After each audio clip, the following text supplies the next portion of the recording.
Bapak Jokowi melakukan perkara yang tidak dapat presiden ataupun pemimpin negara lain lakukan.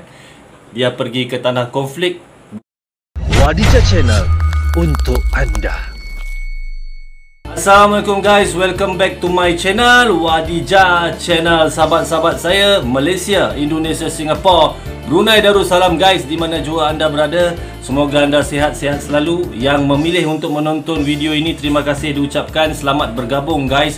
Dan hari ini ceritanya guys, semua orang tahu di mana seluruh dunia ketika ini matanya memandang kepada Indonesia guys, kerana tindakan Presiden Indonesia ini, Bapak Joko Widodo, yang belum lagi dilakukan oleh presiden ataupun pemimpin di negara lain. Bapak Jokowi turun ke tanah konflik guys, merupakan presiden yang pertama dari negara Asia yang berbuat demikian. Dan hari ini kita bersama dengan channel Sudut Pandang guys. Jangan lupa subscribe channel ini kerana banyak informasi yang menarik di dalam channel ini guys. Dan tajuk beritanya hari ini jadi headline news, publik Amerika, Malaysia tak habis fikir dengan Presiden Jokowi. Mental baja katanya. Bagaimana videonya guys? Mari kita tengok. 3, 2, 1. Kali ini memang Pak Pampres harus berusaha untuk semaksimal mungkin mengisi semua lini yang berkaitan dengan keamanan dan keselamatan Presiden kita. Rakyat Rusia ya, bukan cuma pemerintah Rusia tapi rakyat Rusia itu akan menimbulkan perang baru, dan beban itu nggak boleh diberikan kepada Presiden Jokowi. Kenapa dilempar ke Presiden Jokowi? Kok enak banget gitu, UN Zelensky, bebanin aja UN gitu. Karena ini seperti omongan Bung Karno dulu. Ini soal nyali. Sementara Amerika dan teman-temannya paling cuma bisa dongkol seperti biasa. Karena nyali Pak Jokowi bukan nyali pemimpin kemarin sore, yang kalau sudah berurusan sama Amerika mendadak pucat pasi, hilang kedikdayaannya.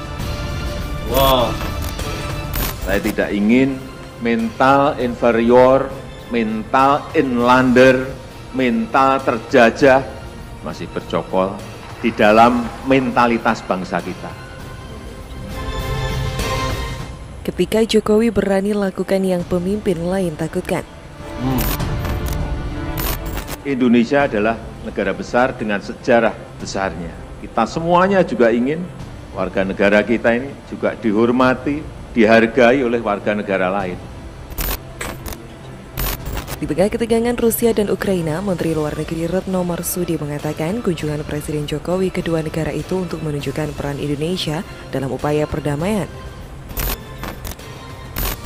Kunjungan Presiden ini mencoba memberikan kontribusi untuk menangani krisis pangan yang diakibatkan karena perang dan dampaknya dirasakan oleh semua negara, terutama negara berkembang dan negara dengan penghasilan rendah, dan terus mendorong spirit perdamaian.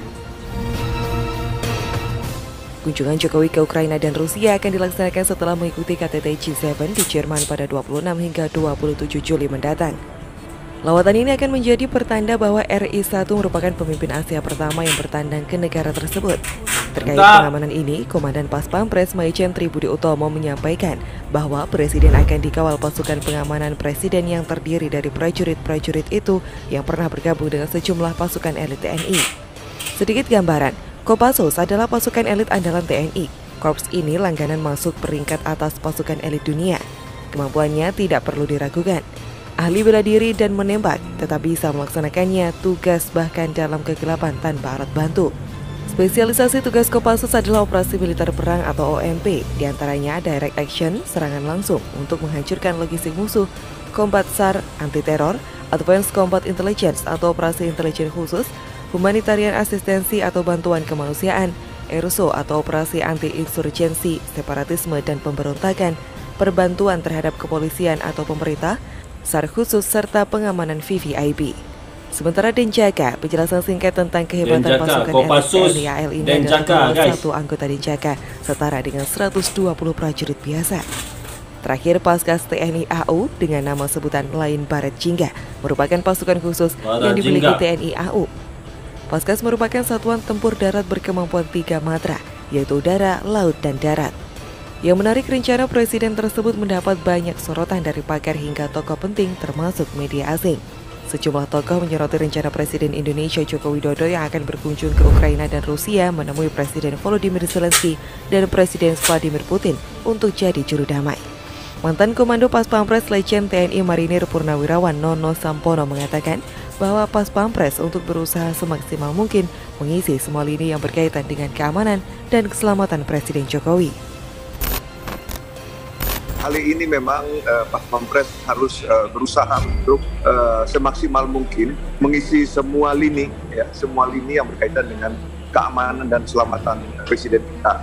Harus ada koordinasi kesepakatan kita dengan pihak tuan rumah, apakah Ukraina atau Rusia, karena mereka juga punya kewajiban yang sama. Tamu negara memiliki prioritas sangat tinggi.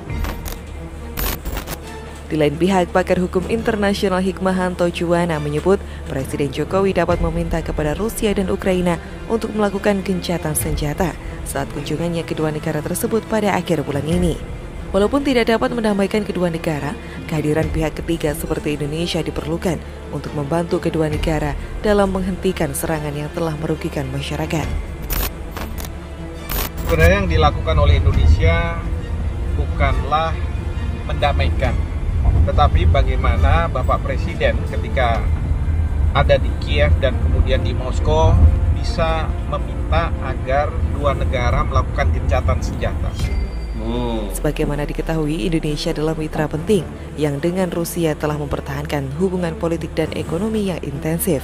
Tahun ini Indonesia memegang jabatan presidensi G20 bergilir dan akan menjadi tuan rumah KTT G20.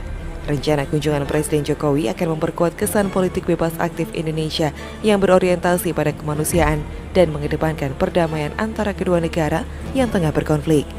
Konflik Ukraina dan Rusia ini disinyalir telah membawa banyak masalah bagi dunia, baik krisis energi serta kelangkaan pangan yang memicu terjadinya inflasi yang membuat sejumlah negara di jurang resesi. Tentu kunjungan Jokowi ini diharapkan bisa menjadi titik temu perdamaian dan stabilitas global. Dalam pembicaraan, dalam perbincangan telepon dengan Presiden Ukraina, saya memperoleh update mengenai perkembangan situasi saat ini di Ukraina. Saya sampaikan mengenai harapan agar perang dapat segera dihentikan dan solusi damai melalui perundingan dapat dikedepankan. Agenda Presiden Jokowi ke Ukraina dan Rusia pun jadi sorotan tak hanya di Indonesia, tapi juga sejumlah negara asing. Media dari negara tetangga, Malaysia, Singapura hingga Amerika turut memberitakan lawatan Jokowi yang kabarnya akan dilakukan pada 30 Juni 2022 mendatang.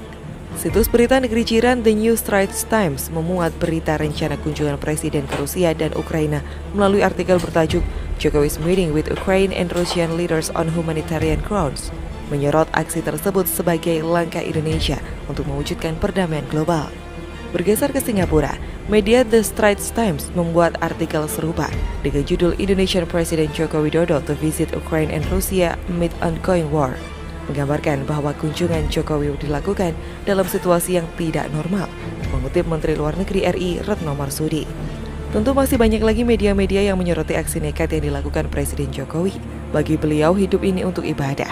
Beliau tidak hanya tekun menjalankan ibadah 5 waktu, melainkan hidupnya untuk ibadah, yaitu bekerja menyelamatkan negara hingga dunia, membangun bangsa agar bisa sejajar dengan bangsa yang sudah maju.